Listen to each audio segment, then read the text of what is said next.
Selamat datang di channel YouTube MS STP Bonaventura.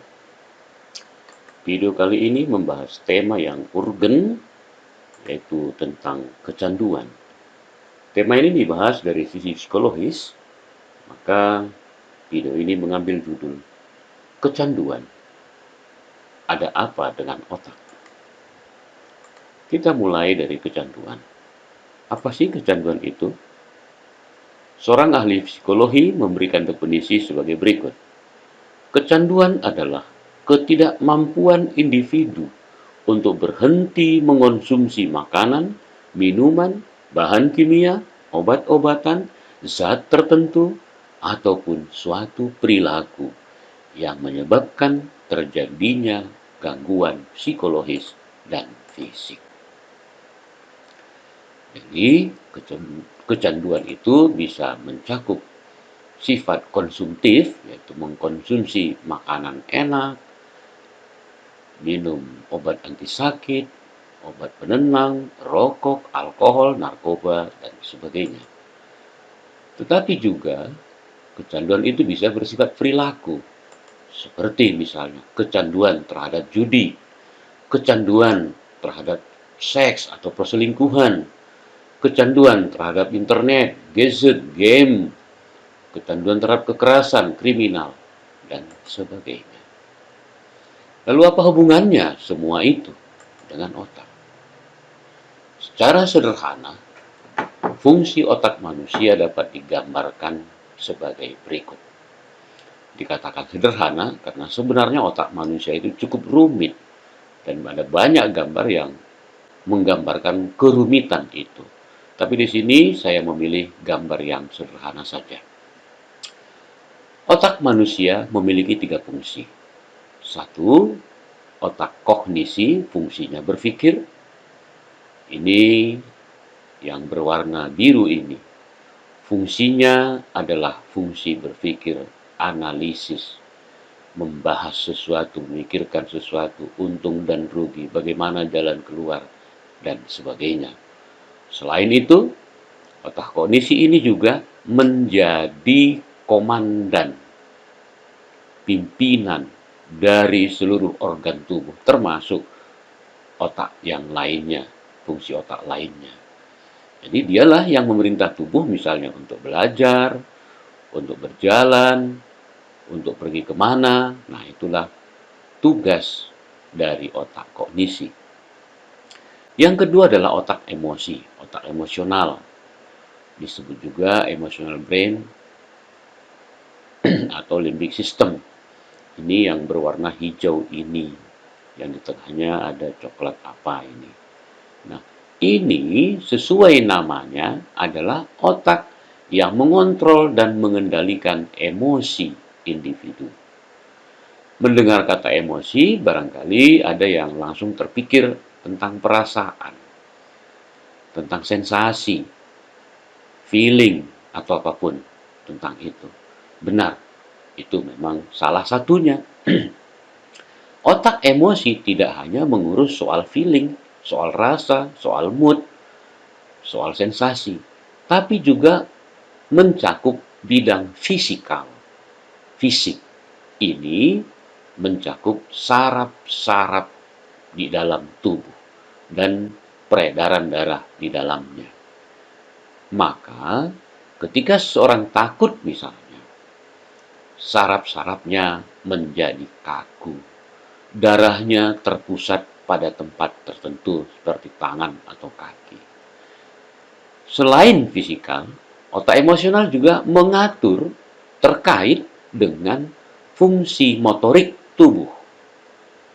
Maka ketika orang takut tadi, mungkin mukanya pucat, bergetar, gemetar tangannya, tetapi darah mungkin mengumpul di kaki atau di tangan, sehingga orang ini bisa meninju dengan kuat atau berlari dengan kencang. Itulah yang dimaksud dengan fungsi motorik yang ada pada otak emosional.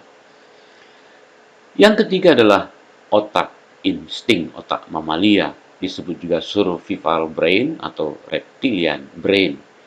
Ini Fungsinya juga ada dua. Satu, fungsi refleks. Nah, jadi kalau ketemu ular misalnya, maka otak inilah yang menggerakkan individu melakukan gerakan refleks. Misalnya langsung lari tanpa mikir apa-apa. Itu refleks.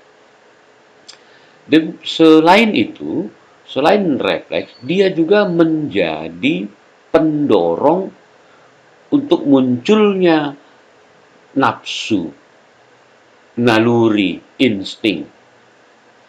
Ini tujuannya satu-satunya adalah untuk mencapai kenikmatan, kepuasan, atau hedonisme. Itulah yang titik merah di dalam yang warna coklat ini. Nah, jadi ada 3 fungsi otak. Otak kognisi disebut thinking brain atau neokortex, otak emosional atau disebut emotional brain atau limbic system, otak mamalia, otak insting disebut cervical brain atau reptilian brain. Pada dasarnya, individu dikendalikan oleh otak kognisinya. Namun, ada kalanya otak kognisi dibajak, dibelenggu oleh otak emosi. Ketika, misalnya, seseorang sangat marah kepada orang lain, dan marahnya sudah demikian memuncak, dan sudah timbul niatnya untuk membunuh, sudah dimunculkan oleh insting ini untuk membunuh musuh itu, maka si otak emosi ini, jika tidak dikendalikan dengan benar oleh otak kognisi, akan merancang. Nah, itu tadi karena dia terkait dengan fisikal dan motorik, akan merancang sebuah tindakan. Dan demikian kuatnya rancangan itu, dia mungkin mengasah pisau, lalu mencari tempat, waktu, kapan, dan begitu ketemu, maka dia memerintahkan motoriknya untuk menebas orang tersebut. Dalam keadaan itu, otak kognisi atau otak berpikir sudah dibajak dan tidak berfungsi. Nah, apa hubungannya ketiga fungsi itu dengan kecanduan? Sebelum kita lanjutkan, kita tonton dulu video berikut ini. Aparat kepolisian dari Penikam dan Satuan Sabara Polrestabes Makassar dibantu oleh warga sekitar langsung membubarkan aksi balap liar yang digelar secara ugal-ugalan di tengah mewabahnya virus corona di kota Makassar. Polisi terpaksa menembakkan gas air mata lantaran sejumlah pelaku berusaha kabur. Dari penindakan yang dilakukan kali ini, belasan pemuda beserta sepeda motor diringkus di sekitar Jalan Veteran Makassar. Jadi pada saat tim Jaka Tingkir kita sedang melakukan patroli malam untuk melakukan pengamanan di wilayah Kabupaten Lamongan, kebetulan ada informasi juga dari masyarakat. Kemudian kita lakukan pengecekan di desa Menjeruk, Kecamatan Ngimbang, Kabupaten Lamongan. Ternyata benar, jadi sekitar pukul 11.30 malam, tim Jaka Tingkir mengamankan 3 orang ini melakukan kegiatan judi dadu dengan jumlah barang bukti sekitar 5.800.000 untuk penerapan pasalnya pasal 303 KUHP.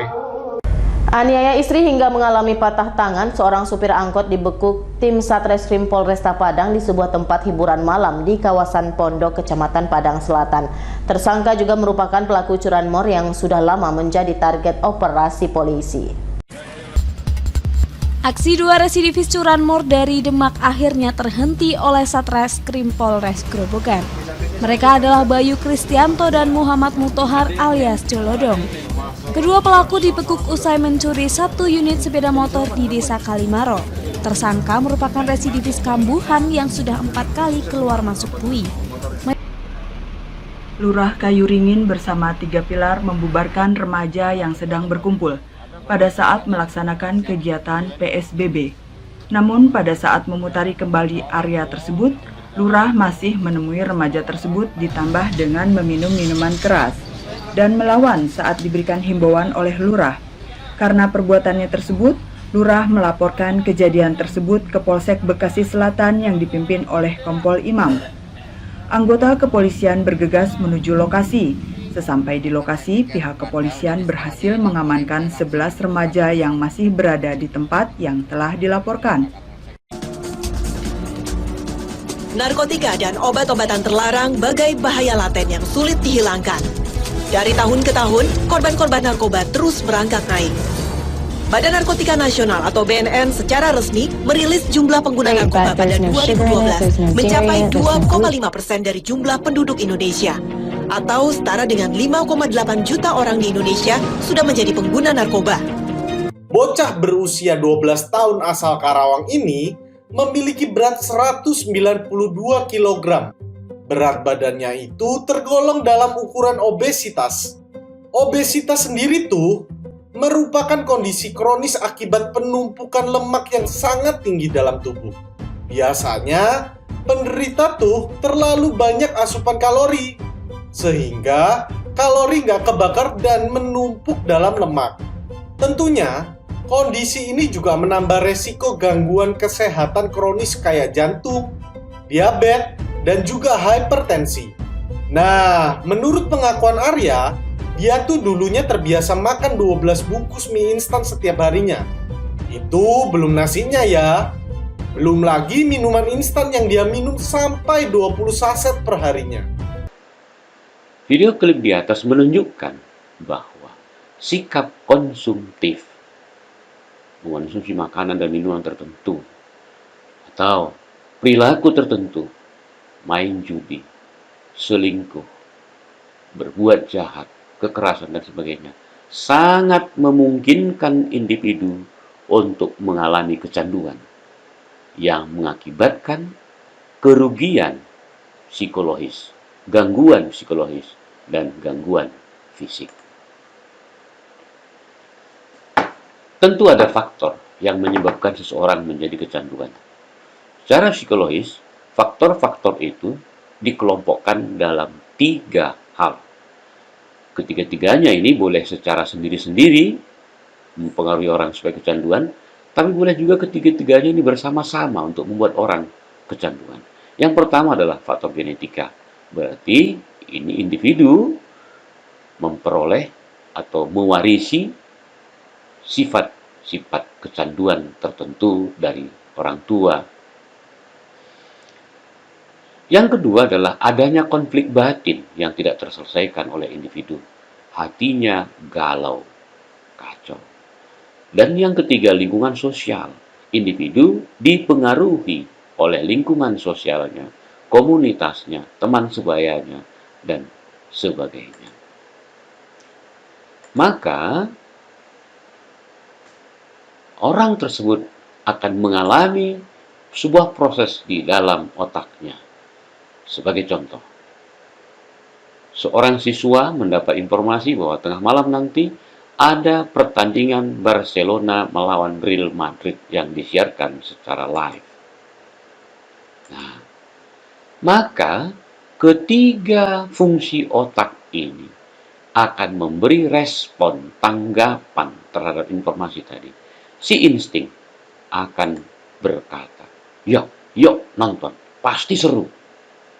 Si emosi langsung membayangkan bagaimana Messi, bagaimana Ronaldo akan bertarung habis-habisan, menjebol gawang lawan, sehingga permainan begitu seru, keras, dan menarik untuk ditonton. Sementara si kognisi akan mengatakan hal yang lain. Banyak tugas yang belum selesai, ujian sudah dekat, tidak baik tidurnya larut malam, besok terlambat bangun. Pokoknya si kognisi mengkritisi ide dari kedua fungsi otak lainnya. Nah, bagaimana kemudian keputusan diambil oleh individu? Itu bergantung kepada kondisi personalitinya, kondisi kepribadiannya. Si genetika akan mengambil keputusan menonton, karena dia memiliki bakat untuk menonton bola. Si konflik batin mengambil keputusan juga menonton, karena tontonan itu dianggap sebagai hiburan untuk menghilangkan stres dan sebagainya. Si pengaruh lingkungan juga menonton dengan alasan demi kebersamaan, dengan alasan demi teman, dan sebagainya. Lalu si netral yang tidak memiliki genetika nonton bola tidak memiliki konflik batin dan tidak tergantung kepada lingkungan, akan berkata tidak. Dia mengikuti suara dari otak kognisi, pertimbangan, perhitungan bahwa nonton bola itu, apalagi di tengah malam, akan lebih banyak ruginya daripada manfaatnya. Nah, bagi orang dengan keputusan menonton tadi, maka selesai menonton akan mengalami, merasa bahwa tontonan itu sangat enak, nikmat, dan puas menontonnya. Maka pingin lagi. Si konflik batin akan mengatakan bahwa tontonan tadi itu sangat menghibur hatinya yang galau. Ia puas, maka pingin lagi nonton. Si lingkungan akan terbelah dua pendapatnya. Yang kelompok satu mengatakan bahwa enak juga rupanya nonton bola, puas aku, maka aku juga pingin lagi. Tapi kelompok satunya mengatakan, aku kecewa nonton, nggak ada enaknya. Aku menyesal telah membuang waktu begitu banyak untuk menonton, padahal nggak ada artinya. Aku malah jadi ngantuk. Aku tobat, nggak mau lagi nonton bola. Nah, maka apa yang terjadi setelah memberikan tanggapan-tanggapan tadi? Si genetika akan mengulangi perbuatan menonton bola. Si konflik batin juga akan mengulangi perbuatan menonton bola. Si lingkungan tetap terbagi dua. Satu kelompok akan mengulangi perbuatan nonton bola, tapi satu kelompok lainnya tidak mau lagi menonton bola. Nah, bagaimana proses itu terjadi di dalam otak? Nah, sebuah perilaku, dalam hal ini menonton bola, akan mendapat dua jenis respon dari otak. Yang pertama adalah reinforcement atau penguatan. Reinforcement atau penguatan di sini berarti memperoleh kepuasan, memperoleh kenikmatan, memperoleh sensasi nikmat yang sangat-sangat tinggi. Itulah penguatan terhadap perilaku tadi. Nah, kalau sudah demikian, maka perilaku itu cenderung diulangi lagi, supaya puas lagi, ulangi lagi, supaya puas lagi. Ini akan terus terulang dan dipuaskan, terus ulang dan dipuaskan, sehingga akhirnya individu jadi kecanduan. Nah, di sisi lain, sebuah perilaku bisa jadi bukannya mendapat penguatan, malah mendapat hukuman, punishment. Nah, hukuman ini bisa berarti seperti tadi itu kekecewaan. Nah, ketika orang sebuah perilaku justru mendapat punishment atau hukuman, maka cenderung perilaku itu tidak diulangi lagi. Itulah yang terjadi pada siswa yang tadi merasa kecewa telah menonton, rugi, buang waktu, dan sebagainya. Nah, selanjutnya kita lihat lagi proses seperti apa yang dialami otak, terutama bagi yang kecanduan. Tadi sudah dikatakan bahwa reinforcement itu berupa rasa puas atau kepuasan, kenikmatan. Pokoknya sensasi yang sangat luar biasa. Nah, apa rupanya itu? Kepuasan demikian adalah ketika otak limbik memproduksi zat kimia di dalam otak yang bernama hormon dopamin. Jadi rasa puas itu adalah ini, hormon dopamin ini. Nah, rasa puas, rasa senang, nikmat, pokoknya hedonisme itu ketika otak limbik memproduksi hormon dopamin dalam otak. Kenapa rupanya dengan dopamin? Nah, hormon dopamin kalau berlebihan di dalam otak, maka akan mengakibatkan si individu terus terobsesi untuk terus, lagi, dan lagi, ulangi lagi. Apa perilaku yang tadi dia lakukan yang menghasilkan hormon dopamin sebagai reinforcement tadi akan terus diulangi lagi, dan lagi. Bila ini tidak diulangi atau bila dihentikan perilaku itu atau konsumsi itu, akibatnya si individu akan ngedrop, lemah, tak berdaya, baik secara mental maupun secara fisik. Inilah yang disebut dengan otak kognisi dibajak atau disandra. Atau dikatakan sebagai pembajakan emosi atau emotional hijack. Apa yang terjadi ketika otak kognisi disandra atau dibajak? Nah, maka secara internal otak akan mengalami pelemahan saraf-sarafnya. Ya, saraf-sarafnya menjadi lemah, baik secara fisikal maupun secara fungsional. Otak memproduksi zat-zat kimia yang membahayakan tubuh. Dan secara eksternal dari luar, maka asupan yang dikonsumsi tadi itu sendiri mengandung zat yang merugikan tubuh. Demikian juga perilaku itu tadi merugikan individu. Nah, dengan demikian, maka orang yang kecanduan pasti mengalami gangguan psikologis dan fisik. Selain itu, mereka juga mengalami kerugian materi, kerugian sosial, bahkan hidup mereka menjadi sia-sia. Nah, atas penjelasan ini mungkin timbul pertanyaan, apakah kecanduan itu bisa dicegah atau bisa dipulihkan? Ini akan dijawab dalam video berikutnya. Untuk itu, tetap senantiasa menonton video YouTube di MS STP Bonaventura, dan jangan lupa subscribe, like, beri komentar, dan bagikan kepada teman, saudara, keluarga. Siapa tahu di antara mereka ada yang membutuhkan pencerahan ini. Sekian dan terima kasih.